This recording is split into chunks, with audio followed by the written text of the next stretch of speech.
Lectura de la palabra de Dios. Vamos a leer Hebreos capítulo 9. El tema de esta escritura: solo Cristo quita los pecados.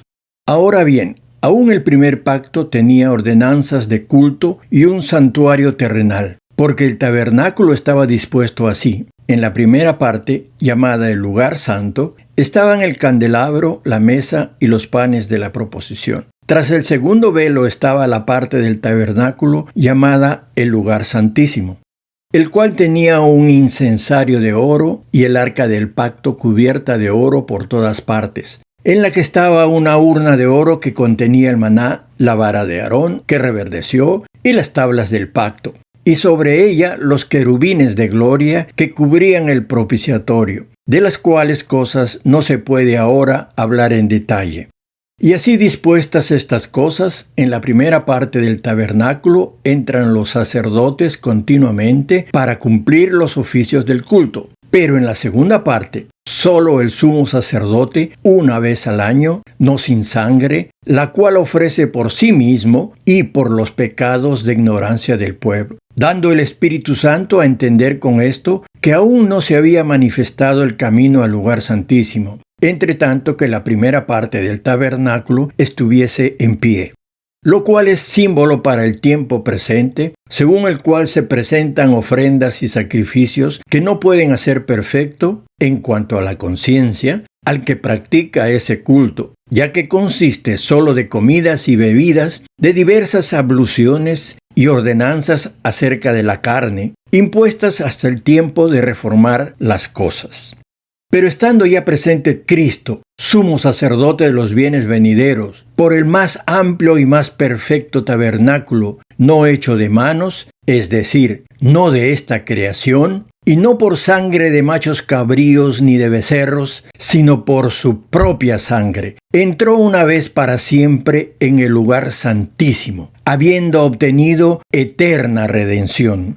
Porque si la sangre de los toros y de los machos cabríos y las cenizas de la becerra rociadas a los inmundos santifican para la purificación de la carne, ¿cuánto más la sangre de Cristo, el cual mediante el Espíritu eterno se ofreció a sí mismo sin mancha a Dios, limpiará vuestras conciencias de obras muertas para que sirváis al Dios vivo?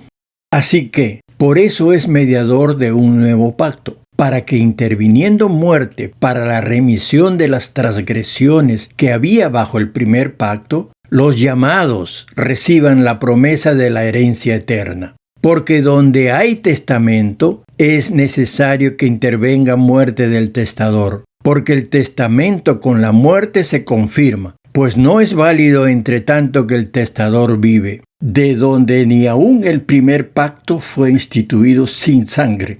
Porque habiendo anunciado Moisés todos los mandamientos de la ley a todo el pueblo, tomó la sangre de los becerros y de los machos cabríos con agua, lana escarlata e hisopo, y roció el mismo libro y también a todo el pueblo, diciendo: Esta es la sangre del pacto que Dios os ha mandado. Y además de esto, roció también con la sangre el tabernáculo y todos los vasos del ministerio.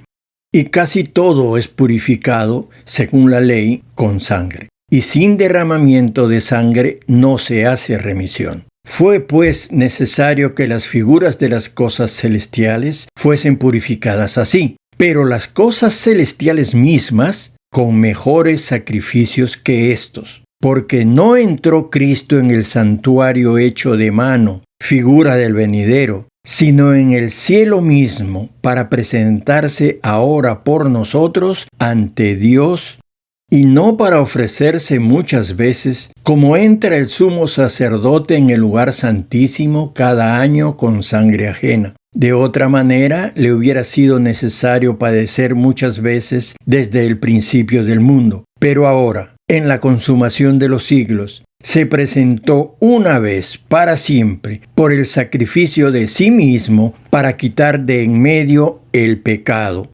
Y de manera que está establecido para los hombres que mueran una sola vez y después de esto el juicio, así también Cristo fue ofrecido una sola vez para llevar los pecados de muchos, y aparecerá por segunda vez, sin relación con el pecado, para salvar a los que le esperan.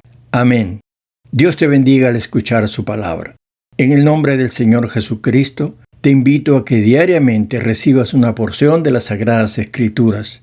Si crees en el Señor Jesús, Él te va a perdonar tus pecados y te va a dar su salvación. Entonces, guardar sus mandamientos será tu gozo. Amén.